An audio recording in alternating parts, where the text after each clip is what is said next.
In the summer of 1941, a young high school girl met a young man at the shore, and a friendship blossomed. Hundreds of letters and years later, not even a global war could separate them. This is the beginning of their love story, a story that lasted for 63 years.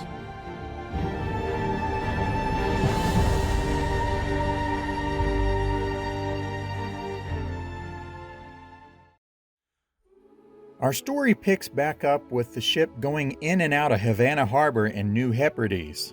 Sometimes they were out on training missions and exercises, and other times they were just moored in the harbor. They did open fire on the Japanese a couple times while out on patrol.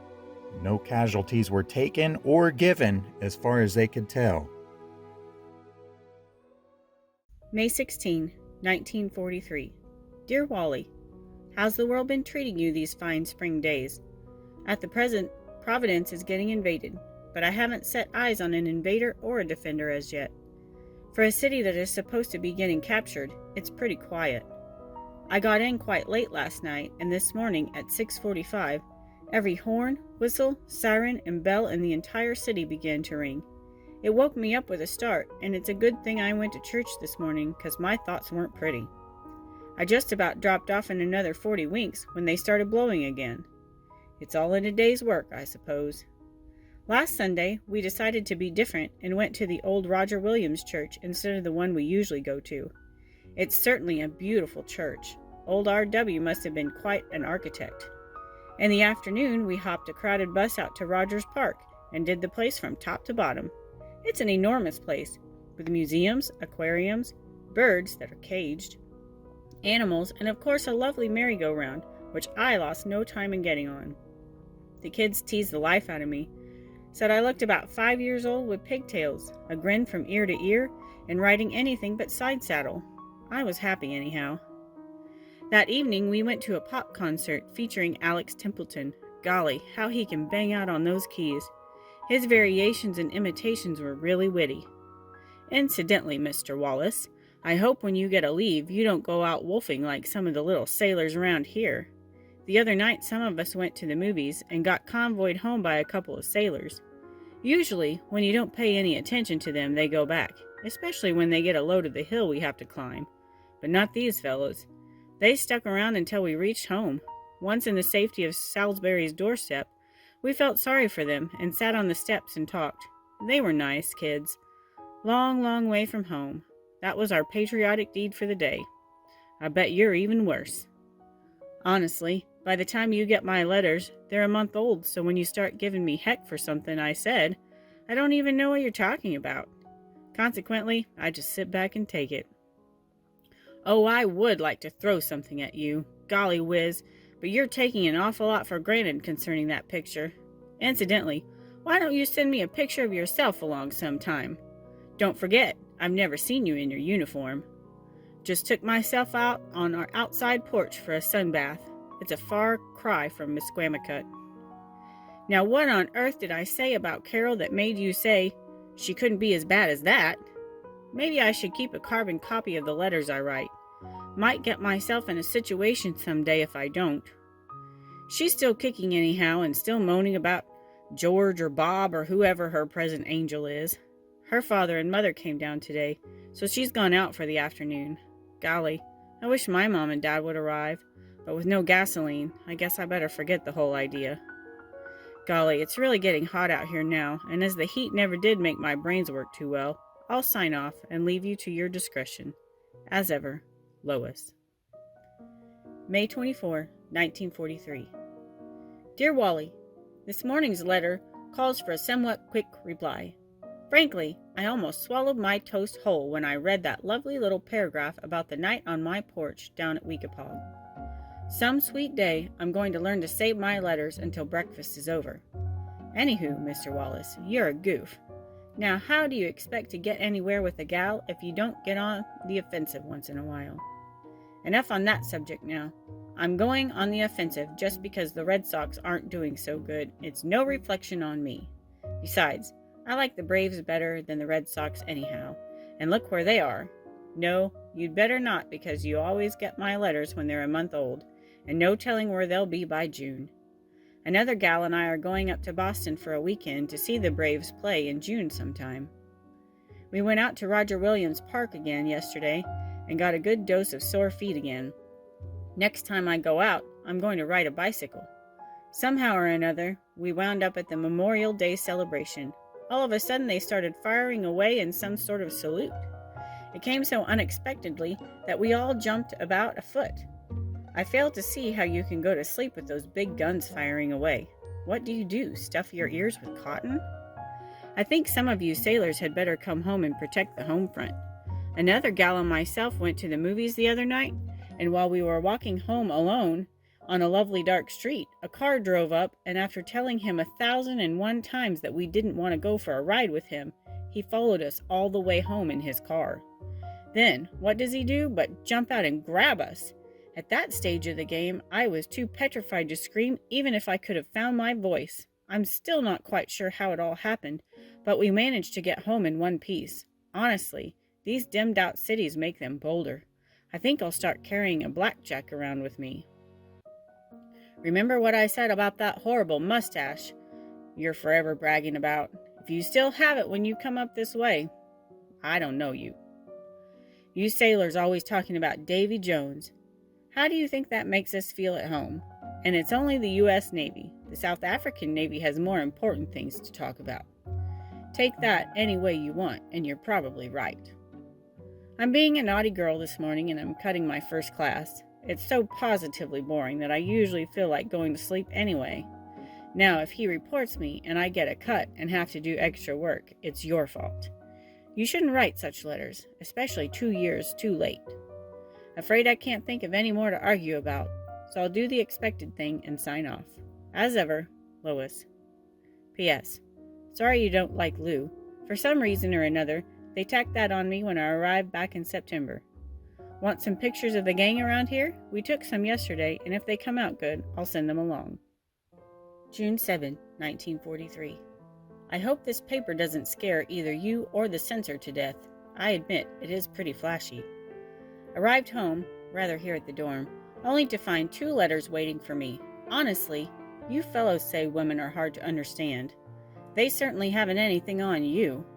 The first letter, you were as cool as an icy cucumber, and the second one, as sweet as a whole month's rationing of sugar.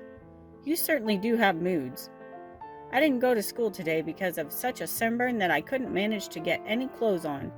You see, last Saturday, a whole gang of us went out to a nearby beach and really had a swell day. The water was as warm as toast, to say nothing of the sun, as several of us will testify.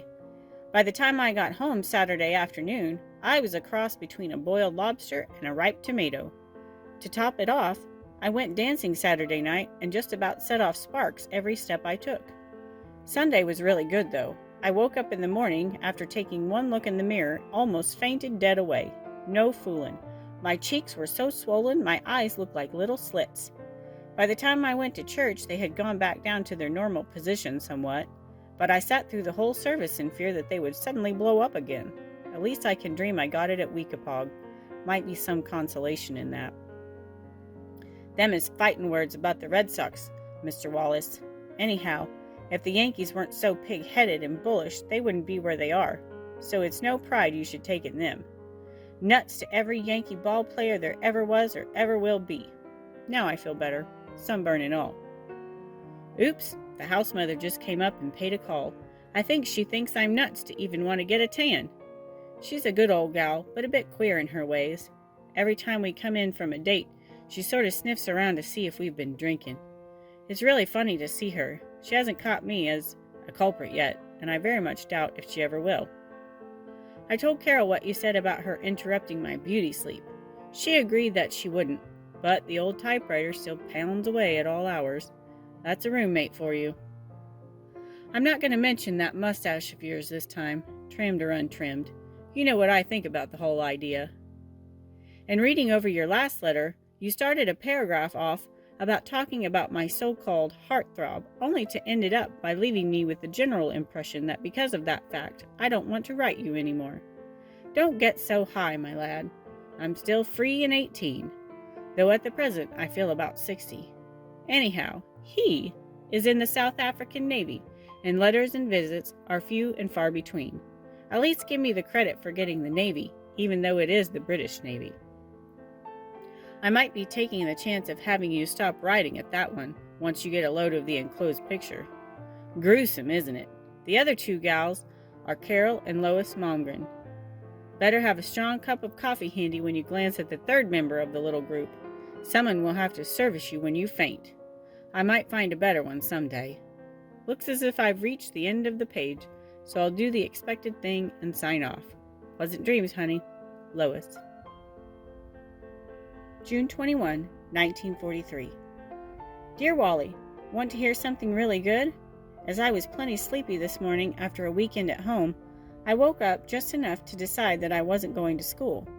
Then just as I was drifting back to sleep again, one of the gals came up with the mail and stuck your letter in my face. I awoke with such a start that I wasn't sleepy anymore and had to get ready for school. It certainly was about time you decided to write again. I had just about come to the conclusion that you were either at the other end of the world or had forgotten what's up here in Providence again. So my last two letters have been pips. Frankly, I can't even remember what I said in them. However, if they didn't wake you up a bit, I'm going to steam out to California with a bomb. For some reason or another, I went home last weekend. I didn't have quite such a boring time this time as I usually do, because there were some more English sailors visiting across the street.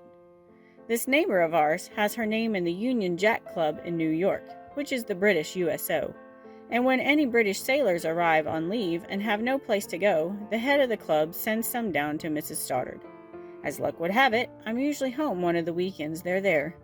They've all been swell fellows and so interesting to talk to, providing of course you can follow their accent. It's really something. It's so much fun to write to them, too. Only trouble is, I'm going to have the whole British Navy to write to if I don't watch out. For Pete's sake, you've even got the age set when you're going to get married? That's thinking ahead, to say the least. I hope your plans don't go amiss. Know where I'm going this weekend? Narragansett Pier. A whole gang of us from our sorority are streaming over there for the weekend. I remember those Sunday afternoons when we thought nothing of a mere jaunt to Narragansett. Now I'm more or less looking forward to the weekend. I'm not leaving the Red Sox because they're in last place. They're not in last place yet, anyhow. I always did like the Braves better than the Red Sox, but as you like them too, we couldn't very well argue about the National League. And as always, we did a pretty good job of arguing. We had to pick on something, so the Red Sox? No. The Yankees were it, right? Little roommate just blew in and wants to be remembered to you. Today is her birthday, and she is feeling especially silly. At the present, her hair is dripping wet and looks like a mop. Quite beautiful, to say the least, but I'm afraid I don't appreciate it. Must sign off now and start studying for a final exam tomorrow, which, the fact is, we didn't know we had until today. If I pass, I'm going to start believing in miracles, and that will mean that I'll start believing you'll send a picture. Remember, I sent you one. Now it's your turn. With love, Lois. P.S. In case you ever try your hand at writing again, I'm not going to be here after August 6th, so all ye honorable mail will go home. July 1, 1943. Dear Wally, if it were only possible for you to get my letters right after I write them and vice versa, a lot of complications would be avoided. Tuesday, I received one of your moodiest letters, and then Wednesday, well, you really outdid yourself. It was evidently an answer to the one I wrote way back in June somewhere. That one, remember? Don't ask me whatever made me write such a letter. It was not the sunburn either, because I did go to the doctor, and he said I was okay. Mentally, at least. So that excuse is out. What's left? What do you mean we dress 5 years too old? We don't either. Besides, that was taken as we were coming home from church. So if you think we dress like that all the time, you're crazy. Why I ever sent that picture in the first place is a mystery to me. It's positively awful. Someday I'll send you a better one. Thanks for sending the pictures. I didn't throw them in the wastebasket either. You can be sure of that. After seeing those pictures, little Carol got ideas which I put an end to before they got very far. And what's more, she agrees with me that you just wouldn't look as cute with a mustache. Every time I think of you with me, ugh, they're just too ghastly horrible. Guess I'd better switch the subject before I start bailing or something.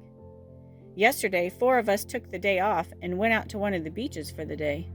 The water was as warm as toast, but the air ever cold. I thought I'd turn into an icicle before I could find a towel. We just missed being bombed, too. There's a Navy air base not far from the beach, and they practice bombing all over the place. Consequently, they almost took pop shots at us. I didn't take a swim for you either. You don't deserve one after saying you're going to dunk me next time. No, thank you. One dunking from you in a lifetime is enough. You practically drowned me last time. Know what? Our house at home was struck by lightning the other day. It lifted the shingles up, tore a hole in the roof, and split a rafter. No one was home when it happened, so it was quite a surprise to Mommy and Daddy to come home and find a hole right smack in the roof. It's a wonder that nothing caught fire. Guess if I'm going home tomorrow, I'd better get busy and pack. It takes me about an hour to get started, so I'd better begin now if I want to go to bed before midnight. With love, Lois.